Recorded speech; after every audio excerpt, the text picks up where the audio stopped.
Hello everyone, Jai Hind, and we welcome you all to our channel.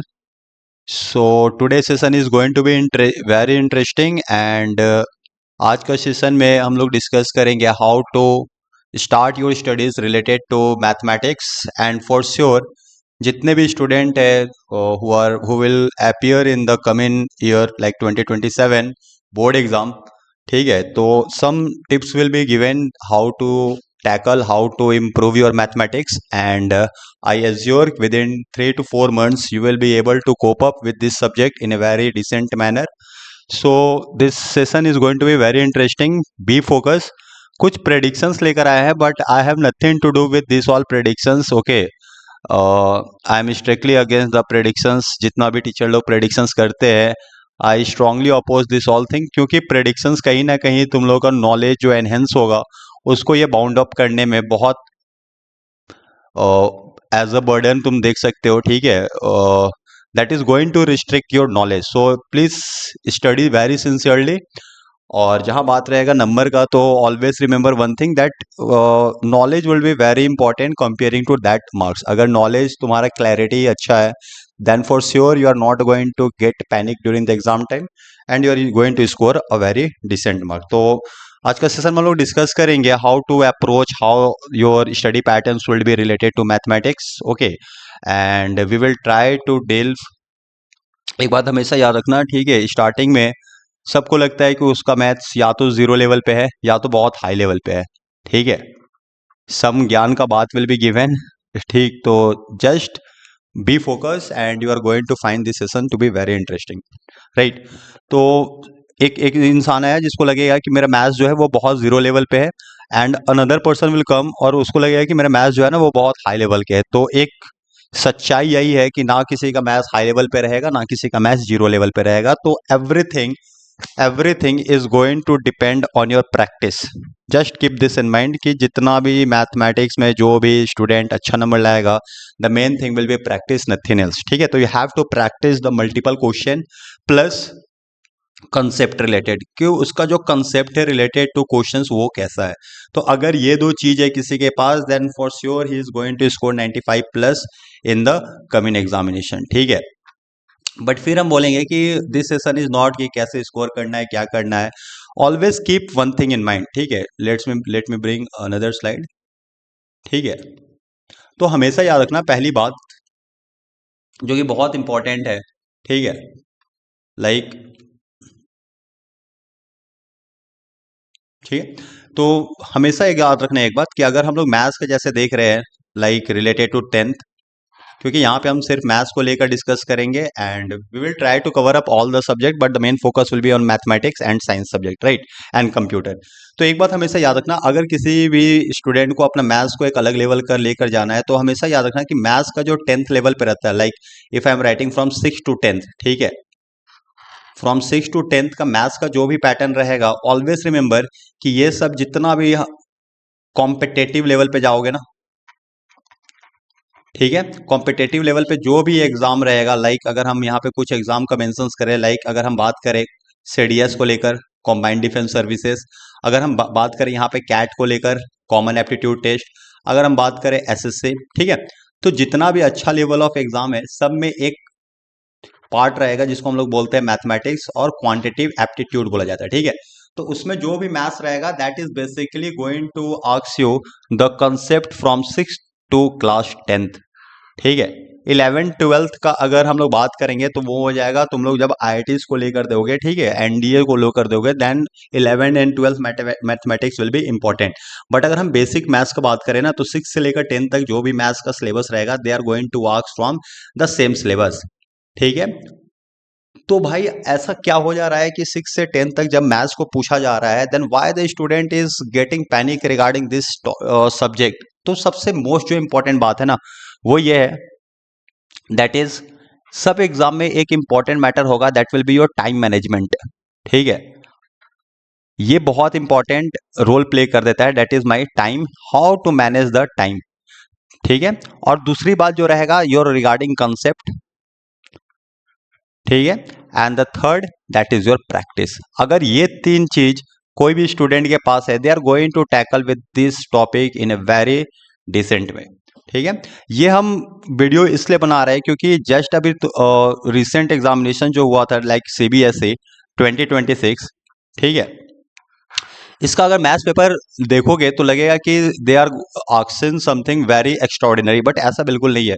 जो भी topic था, जो भी क्वेश्चंस था, that was completely regarding to the topic. वो टॉपिक के अराउंड ही रिवॉल्व किया है, ठीक है, ऐसा नहीं कि आउट ऑफ सिलेबस है ना। तो एग्जाम अगर दे रहे हो और ऐसा लग रहा है कि एग्जाम में बहुत ज्यादा टफ आ गया है, देन योर रिवॉल्ट, ठीक है, अगर रिवॉल्ट कर रहे हो, बगावत कर रहे हो, then this revolt is not going to cancel your exam. तो भाई क्या ही फर्क पड़ रहा है कि अगर टॉपिक बहुत टफ आ गया, अगर सिलेबस, अगर क्वेश्चंस बहुत ज्यादा टफ आ गया है, तो वो तो भाई कैंसिल करने से रहा, कैंसिल नहीं होता है एग्जाम, ठीक है। तो बस हम लोग क्या कर सकते हैं, तो रिवॉल्ट कर सकते हैं, ठीक है, मेम बना सकते हैं, यूट्यूब और इंस्टा पे अपलोड कर सकते हैं, but examiner is not going to look into this matter. वो लोग का टॉपिक था, टॉपिक से भटक के तो भाई क्वेश्चंस हम नहीं किए, everything was revolving around the topic, तो क्यों तुम लोग अटेम्प्ट नहीं किए? That will be the common answer given by the examiner. तो एक बात याद रखना कि अब जो भी लेवल ऑफ क्वेश्चंस पूछा जा रहा है, that is going at a standard level, ठीक है, वो बहुत स्टैंडर्ड लेवल पे पूछा जा रहा है, और ये स्टैंडर्ड लेवल का अगर टैकल करना है, then you have to practice multiple question. Practice multiple questions का मतलब ये नहीं हुआ कि 100-150 क्वेश्चंस एक ही टाइप का हम लोग लगा रहे हैं, ठीक है, that question should be of of थोड़ा सा हायर लेवल। और हायर लेवल ऑफ क्वेश्चंस कहाँ से निकल कर आएगा? तो हायर लेवल ऑफ क्वेश्चंस अगर 10th को देखोगे तो बेसिक है, अभी तो हम कैट या नहीं लिखेंगे, ठीक है, तो you can go through your R D Sharma book. बहुत इग्नोर बुक रहता है क्योंकि this book is having clarities of questions, ठीक है, इसका जो स्टैंडर्ड ऑफ क्वेश्चंस रहता है, that is very beautifully set by the author. तो आर डी शर्मा बुक को रिफर करो, plus you have to go through your NCERTs, ठीक है।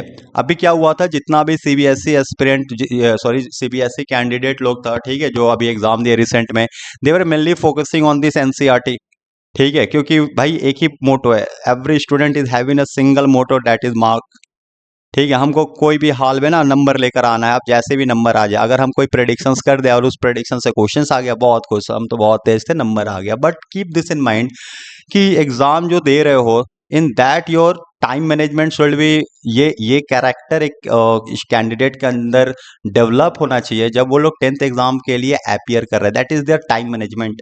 दूसरा कि उसका कंसेप्ट क्या है रिगार्डिंग एनी टॉपिक, अभी तो हम मैथ्स का बात कर रहे हैं, no matter any subject it is, तो उसका क्लैरिटी क्या है, उसका कंसेप्ट क्या है रिगार्डिंग दैट पर्टिकुलर टॉपिक। और तीसरा कि क्या वो उस लेवल ऑफ प्रैक्टिस में एंट्री प्रैक्टिस किया है या नहीं किया, ठीक है। तो this are the thing, this are the personality that is been tested, ठीक है, ऐसा नहीं है कि सिर्फ हमको नॉलेज है तो आ जाएगा, पर्सनालिटी टेस्टिंग होता है भाई, ठीक है। तो you have to develop certain personality in order to get very decent mark in the exam. तो एक बात याद रखना, बहुत जन क्या किया, एनसीईआरटी बस प्रैक्टिस किया है, और ये आर डी शर्मा पता नहीं क्यों सब इग्नोर कर देता है। तो always try to solve the question that is of higher level, ठीक है।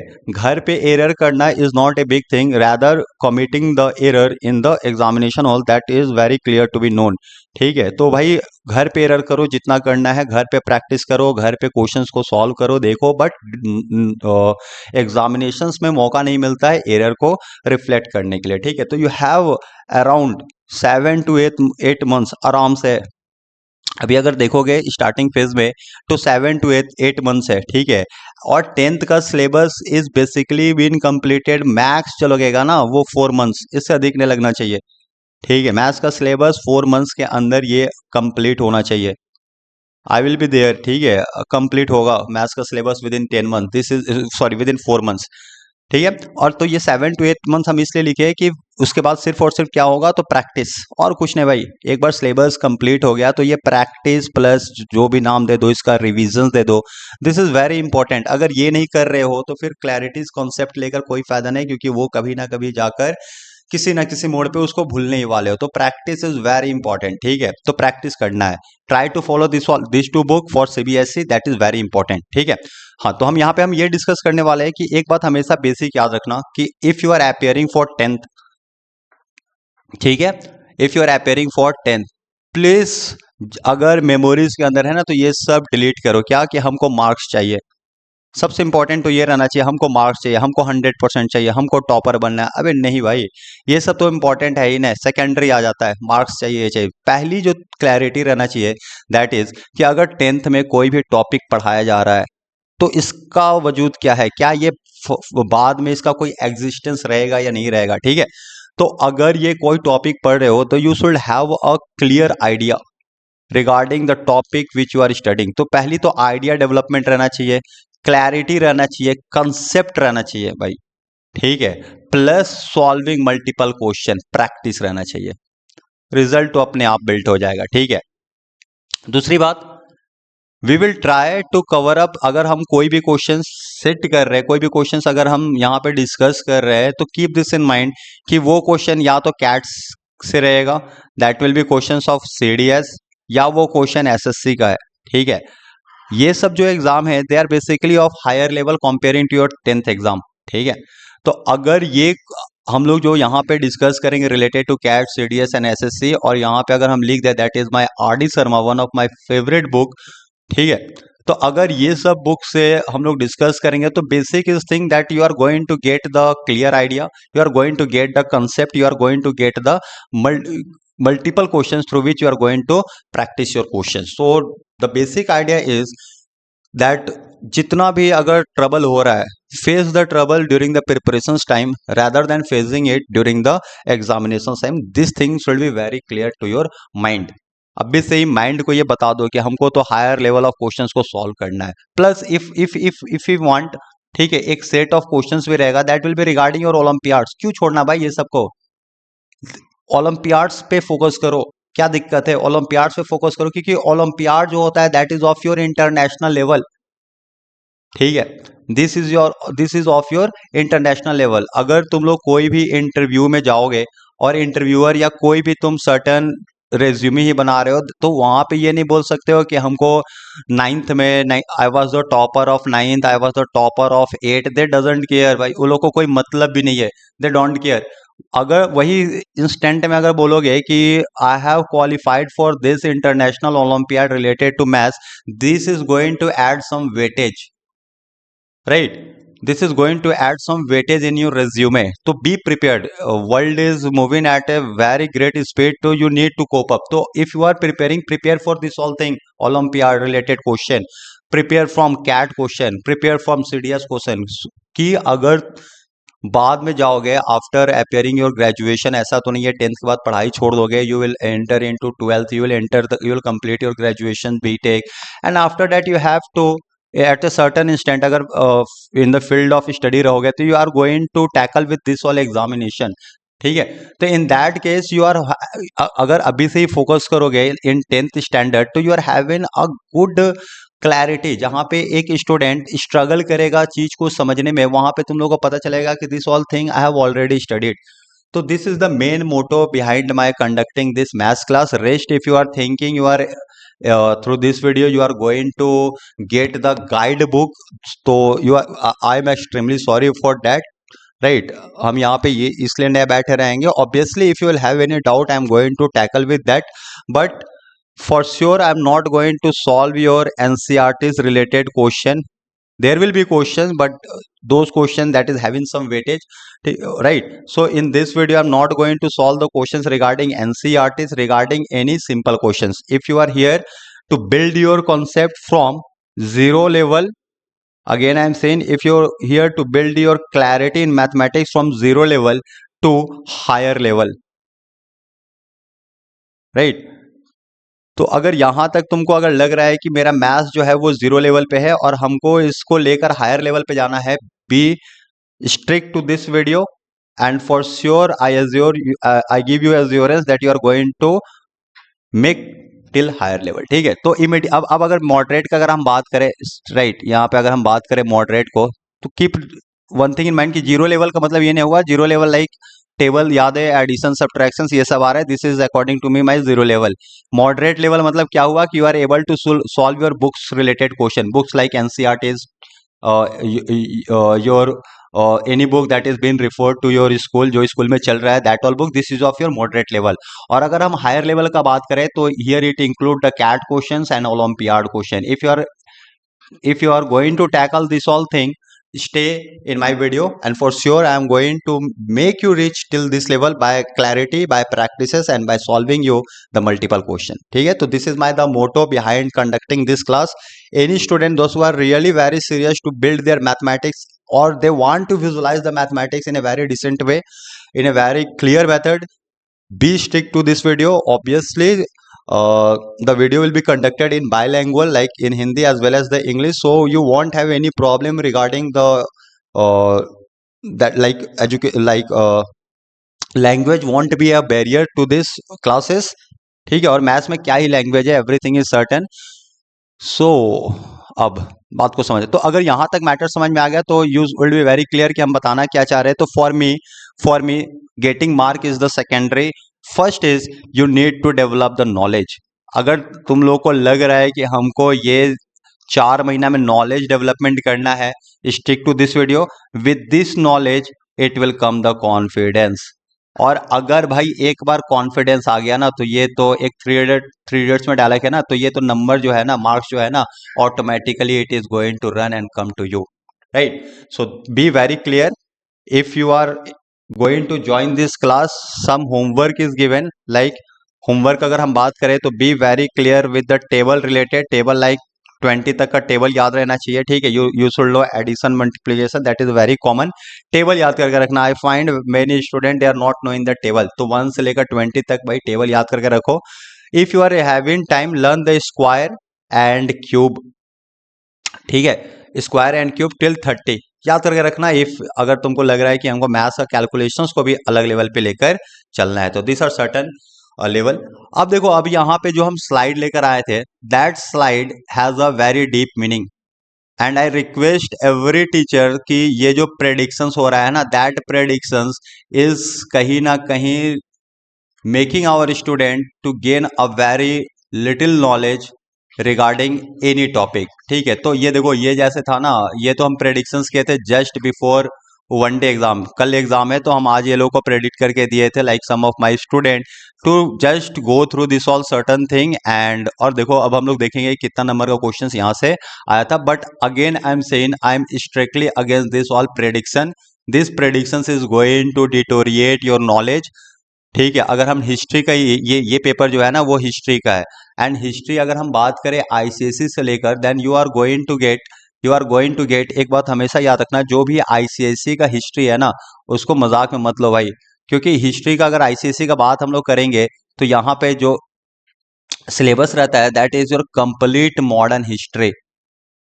ठीक है, 1857 से लेकर कंप्लीट रिवॉल्ट ऑफ 1857 से स्टार्ट होगा, और Mountbatten plan that is 1947, जब इंडिया को इंडिपेंडेंस मिल रहा है. कंप्लीट ये 100 साल है, 2 साल का जर्नी, सॉरी, हाँ, 1 साल, 100 साल का जर्नी तुम लोगों को याद करना है. And this is very interesting. So I repeat कि कोई प्रेडिक्शंस का पीछे मत भागो भाई, नॉलेज के पीछे भागो. And for sure you are going to tackle each and everything. तो some predictions was given and I was happy that ICSE demands, ICSE set the questions कहीं ना कहीं लाइक जितना हम सोचे थे. देखते अब कितना मार्क का question was from my prediction. और प्रेडिक्शन ऐसा नहीं 100-200 क्वेश्चन दिए थे. This was very common, like 10 to 15 questions was given and I've also uploaded the same thing on my Instagram. ऐसा नहीं कि पेपर आया देन हम ऐसे लिख कर आ रहे हैं. I have uploaded before the examination on my Instagram. So if anyone is having any ambiguity regarding this, they can go and check on my Instagram, right? ताकि वो क्लैरिटी खत्म ना हो. But this predictions was given before the exam. अब हम लोग देखते हैं कि like in history you have to attempt any 3 question, और ये 3 क्वेश्चन जो रहता है ना, वो 30 मार्क्स का रहता है. तो लेट्स सी 30 मार्क्स में कितना नंबर का क्वेश्चन आया. तो यहाँ पे देखो, क्वेश्चन नंबर 8 हम अटेम्प्ट करते हैं, क्योंकि हम तो प्रेडिक्शंस करके गए हैं, मेरे पास तो कोई नॉलेज था नहीं एक्स्ट्रा, तो ये वाला अटेम्प्ट करते हैं. यहाँ पे था, Indian last viceroy released a plan of the country independence for the British and this. तो लास्ट वाइसरॉय जैसे विसरॉय आ रहा है, तो यहाँ पे हमको पता चल गया कि ये तो माउंट बैटन थे.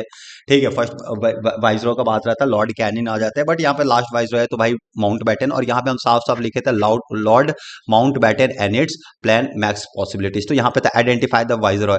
Last Mountbatten mentions any two terms of his plan with reference to the princely state. तो ये एक कंप्लीट एंड हिट्स प्लान जो था that was the max possibilities. तो ये 3 नंबर का क्वेश्चन ऑलरेडी यहाँ से आ चुका था। Mention any 3 reasons given by the Congress to justify the acceptance. अब भाई माउंटबेटन का प्लान ऐसा तो नहीं था, माउंटबेटन तो ईस्ट इंडिया का सॉरी ब्रिटिश क्राउन का थे, तो फिर उनका बात हम लोग का कांग्रेस वाले क्यों माने? तो यहाँ पे हम साफ साफ लिखे थे कि for why Congress accepted the Mountbatten plan. तो यहाँ से 3 3 6 नंबर। और अगर हम यहाँ पे बात करें mention any 4 provinces of Indian independence act 1947, और यहाँ पे हम साफ लिखे थे कहाँ गया, that is 4 clauses of the Indian India 4 provinces of Indian Independence Act 1947। तो ये कंप्लीट सेट जो था related to viceroy, this was from my predictions. तो एक 10 नंबर का क्वेश्चन, और हम कितना प्रेडिक्ट किए थे? 1 2 3 4 5 और 6। ये तो गांधी एवरेज दूसरा से आ गया था। तो 1 2 3 4 5 5 question out of this complete 5 questions 3 questions was एक set of question was asked in this ICSE. ठीक है, तो चलो ये रह गया था। यहाँ पे ये तो क्वेश्चन हम अटेम्प्ट नहीं करते क्योंकि हम प्रेडिक्शन से बोले थे कि Gandhi ji having a least probability, but यहाँ पे ये क्वेश्चन गांधी जी से आ गए थे। गांधी जी का प्रेडिक्शंस करते तो ऑब्वियस सी बात है नॉन कॉपरेशन तो रहता है, बट यहाँ पे भी अगर देखा जाए, but I am not counting this की mention any 4 clauses of Gandhi Irwin pact, और यहाँ पे हम बोले थे गांधी एवर इम्पैक्ट को एक बार पढ़ लेना, but I am not calculating this on my behalf. ठीक है, अब यहाँ पे देखो ये जो था यूएन को लेकर, the United Nation Organization mention any 3 objectives of UNO. 3 objective बताना था related to United Nations of Organization. और अगर हम लोग यहाँ पे देखेंगे कहा गया था, aim aim and objective of UNO, और यहाँ पे हम लिखे थे कॉम्पोजिशंस को भी लेकर। तो एक complete sets of question is again, अच्छा ये तो इमीडिएट कॉस हो गया, सॉरी। यहाँ पे देखो a complete sets of question is been asked. Mention any 3 objective of this. The General Assembly deliberations mentions any 3 functions of General Assembly to analyze the state. General Assembly and its functions। और यहाँ पे हम mentions किए थे कि भाई general assemblies को तुम लोग कर लेना है, सिक्योरिटी काउंसिल्स को भी करना है, बट यहाँ से जो आया था वो कौन सा आया था? General assembly. तो साफ साफ यहाँ पे आ गया है 3 और 3 6 नंबर का। अब अगर यहाँ पे बात करें with reference to the name के बारे में, तो एनी 2 आर्किटेक्ट एंड 2 ऑब्जेक्टिव। तो यहाँ पे हम मेंशन किए थे कि you have to know the 4 architect of NAM, जबकि 2 ही पूछा गया था, और फिर क्या था उसका ऑब्जेक्टिव, नैम का ऑब्जेक्टिव क्या है? तो यहाँ पे हम लिखे थे नैम का फाउंडर प्लस ऑब्जेक्टिव मॉडरेट। तो ऑब्जेक्टिव्स को लेकर यहाँ पे क्वेश्चन आया था, मतलब 2 क्वेश्चन 2 सेट्स ऑफ क्वेश्चंस का complete set was asked from my predictions। तो ये हो गया 20 में 20 आ गया है। अब यहाँ पे अगर हम लोग देखेंगे this was related to world war, तो यहाँ पे क्या बोला गया था कि explain the immediate cause of the war associated with the headline. तो ये था जर्मनी डिक्लेयर द वॉर और यूरोपियन, मतलब यहाँ पे जो वार हुआ था वो वर्ल्ड वार 2 से रिलेटेड क्वेश्चन था, और यहाँ पे साफ साफ लिखे थे consequences of the world war 2।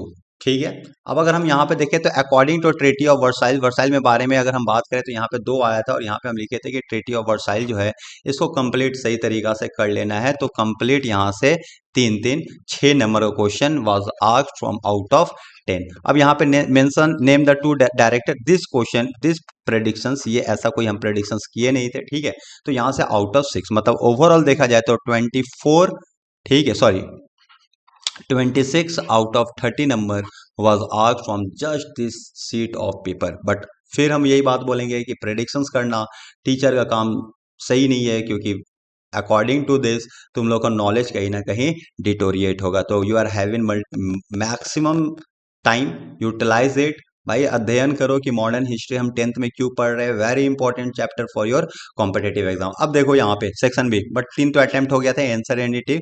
अगर हम यहाँ पे बात करें तो एक ये जो general service establishment act and why बहुत ज्यादा इंपॉर्टेंट है ये।